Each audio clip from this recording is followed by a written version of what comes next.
Hi, welcome to today's live. And today I will talk about what are those five factors which influence your relationship. This is something, the five factors that I'm going to be talking about, they actually influence your mind.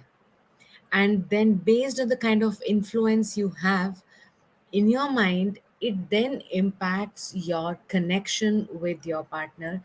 It impacts your connection with anybody you are in touch with. It impacts at an overall level all your relationships, very specifically your relationship with your spouse. Okay, the first factor is food. Okay, food, if you see, is in Hindi there is a saying which is jaisa khaoge waisa ban jaoge, which means you will become what you eat. Let me give you an example of this. If your child is hyper naughty, wherein he or she has got excess amount of energy, the whole day goes by and he does not get tired. Making him or her to sleep is such a tough task. He does not sleep those many number of hours which he should be, and he just gets up, and from the moment he gets up he is so full of energy, right? Now child specialists will tell you that if you go and complain about this kind of behavior, then they will tell you to cut down on sweets.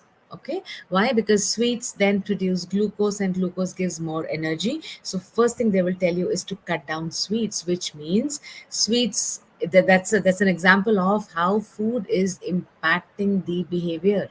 All right. So it is also said, that if you are an angry person, or if there is a lot of frustration that you experience in your life, then you need to give up on spicy food. It is also believed, and this is my personal belief as well, that mm, non-vegetarian, I mean, as far as possible, avoid non-vegetarian, because there you're killing somebody for food. If possible, if you can avoid that, that is one thing.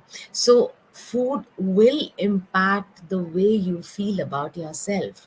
And one more example I can give you is, when you are fasting on a particular festival or on any occasion, you cut down on certain kinds of food and you eat only certain kinds of food. When you are fasting and your food, the kind of food you're eating is limited, how do you feel inside? You don't feel anger, you don't feel aggression, you don't feel like shouting back. You feel calm within, you feel quiet, you are to yourself, right? So there is a different feeling when you're fasting and you're taking a certain kind of food and not taking certain kind of food. Okay, so this is how food impacts the mind, which then impacts your connection with your people around, including your spouse. Second thing, time of the day also impacts your mind. There are people who get up in the morning and they get up depressed, but as the day goes by, then their mood is all fine.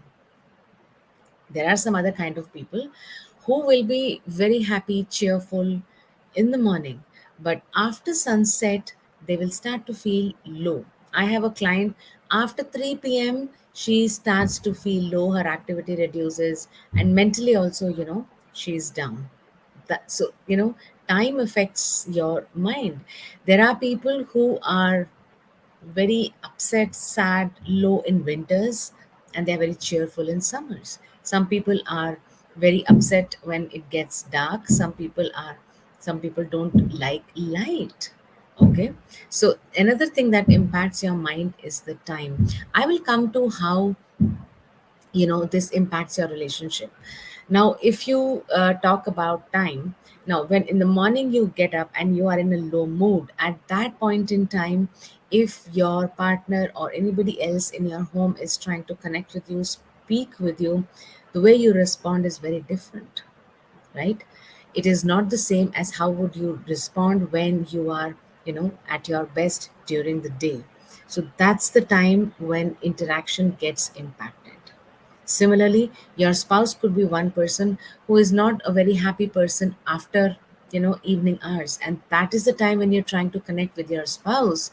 then again it is going to impact your connection, your talking, your interaction. Third thing that is very important is this thing, place. If in your home there is a place, there is a corner, there is a, there is one room where you have fought a lot. Say for instance, you happen to fight all the time in the kitchen. Whenever you are in the kitchen, there is a fight happening. That is the place, whenever you get into the kitchen, you will realize that your mood will, pull you back. There may not be anybody around with you at that time, but because in the kitchen a lot of fights have happened, subconsciously that place is going to remind you of that, and you are going to be not in your best. You will be, feeling low, feeling upset, frustrated, and you will not be able to identify what it is, but that is how it is going to be. If you take an example of a prayer room, suppose there is a particular corner in your house, or there is a prayer room in your house. When you go to that part of the house, how do you feel? Your feelings change. If you go to the prayer room in your house, your feelings change completely. In fact, there are times when you're very upset, you want to go to the prayer room and sit there because everything changes there, right? So place will also impact your relationship with your partner and with others as well. In your office space, in a conference room, suppose you've been ridiculed 2 3 number of times. Each time you go to the conference room, even if you're going and meeting your vendor, you will still be reminded of whatever has happened subconsciously, and it is going to impact your meeting with your vendor. And I'll come to how you break all this, okay? Fourth thing that is going to also impact you is people and their actions. Now, with due respects to everybody, for instance, your experiences with your mother-in-law have not been very good. Okay, whether it's a man or a woman doesn't matter, but your experiences have are very negative around your mother-in-law or your parents-in-law. So, say you've gone to meet your friends, and one of your friends is talking about his or her mother-in-law.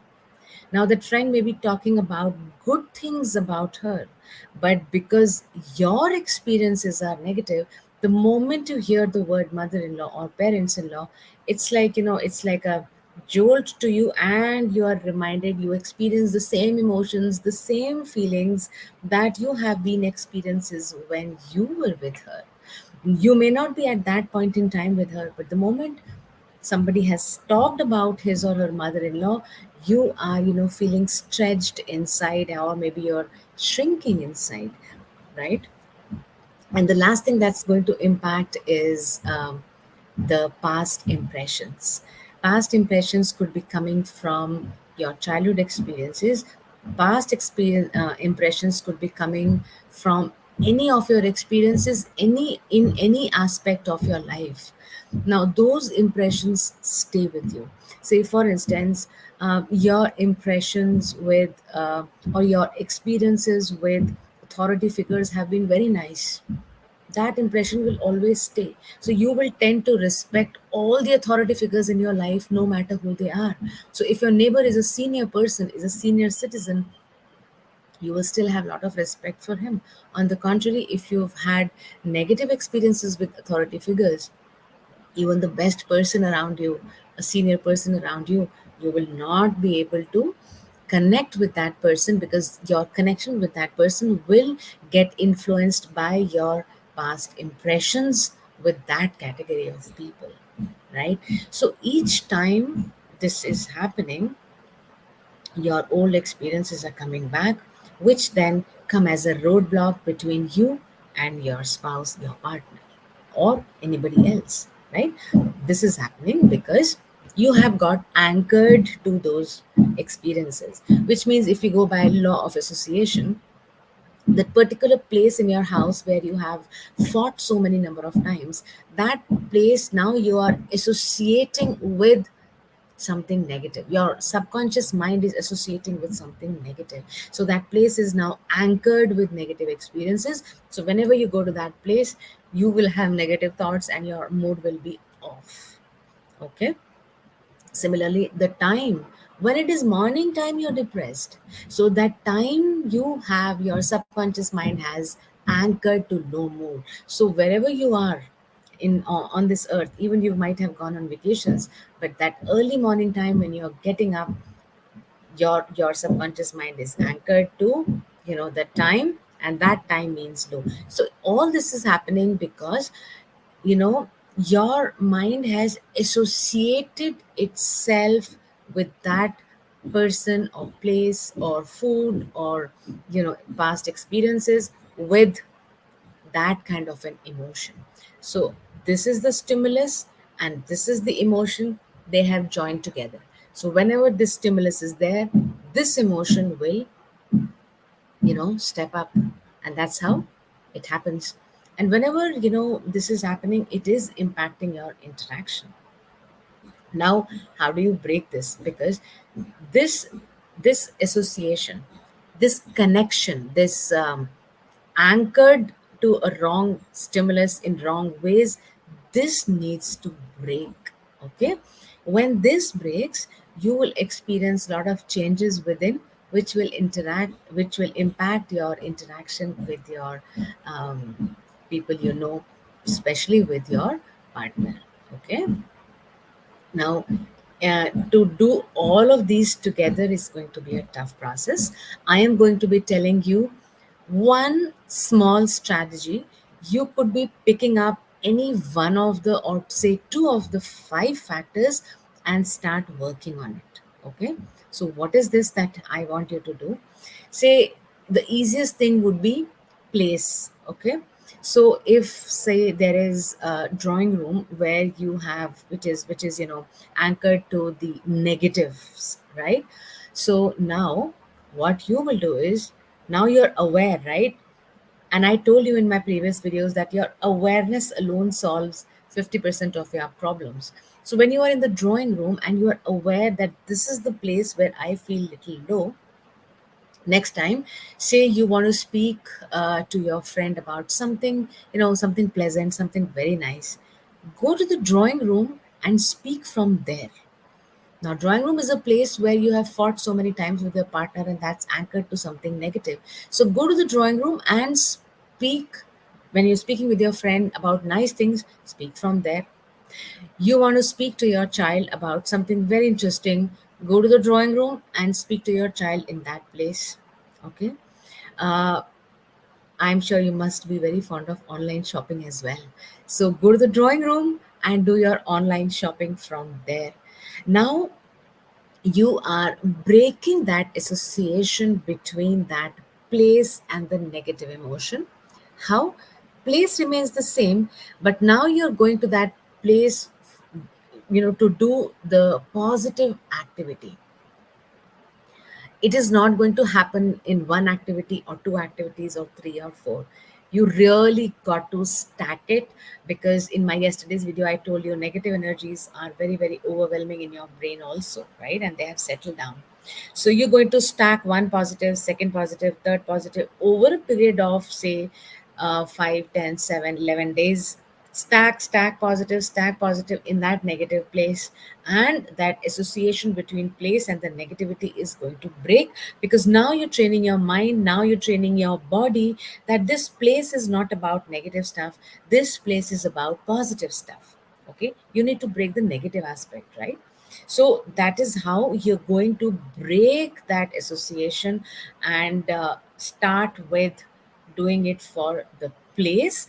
And second thing you can start with is doing it with time. So early in the morning when you get up and you are feeling sad or depressed, one night before, just write that how do you want to be in the morning, what kind of feelings do you want to have in the morning, what kind of mood do you want to have in the morning, how do you wish to get up, what are the kind of thoughts you want to have when you get up in the morning. Write that down at night. Okay, and then sleep after that. No WhatsApp, no Facebook after that. Write all that and sleep, and over a period of time you will realize that in the morning your mood begins to change. Okay, now you are going to be doing this for two of these. I told you, one is place and one is time. Now you can pick up any of the other three factors also. It's entirely up to you, but this is something I want. Time and place is going to be relatively easy. Please do that, write your experiences. And if you're writing your experiences and doing it, there is going to be a major shift. And then I will let you know how to do it for the rest three. Very important is going to be your past impressions and people and their actions. So I will come to that only once I get to know from you what are the, your kind of experiences with regards to dissociating the thing and the emotion. Okay, what changes inside you?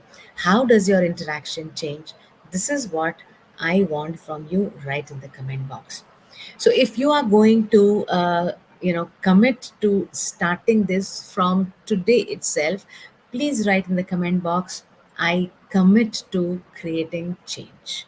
What will you write in the comment box? I commit to creating change. All right, you might not have heard this before, or you might have heard this before, I don't know. This is something very, very interesting. I definitely want you to implement this, and I would love to hear your experiences on this. All right. And yeah, thank you, Rakesh, for your this thing. I want you to implement this as well, please. Thank you. Another Facebook user, I can't see your names except for just one or two. One another Facebook reader says, I commit to creating change. Awesome. That's fantastic. These 100 days of life will create the change, provided you are doing all these things that I am telling you on a regular basis. Okay, so you know how you master things, how you change things. It is all about practice, practice, practice, repetition, repetition, repetition. Once your brain, your mind, your body gets trained, then it's going to become effortless. It's going to become your second nature. All right, start doing this now. And I commit to creating that impact, provided you're also willing to take that action. Thank you. That's it from today, and I am going to be seeing you tomorrow as usual. If you have any questions, please feel free to write those questions, preferably in the comment box. If there is some kind of a hesitation, then you could write privately also, but I would love to have your questions in the comment box so that all others know and they also benefit out of it. Okay, drop your fears, drop your doubts. What if others get to know that I am having a troubled marriage? It doesn't matter, let the whole world know. It is your life, you're going to create it, right? Okay, thank you so much, and see you tomorrow at 3:30. Bye.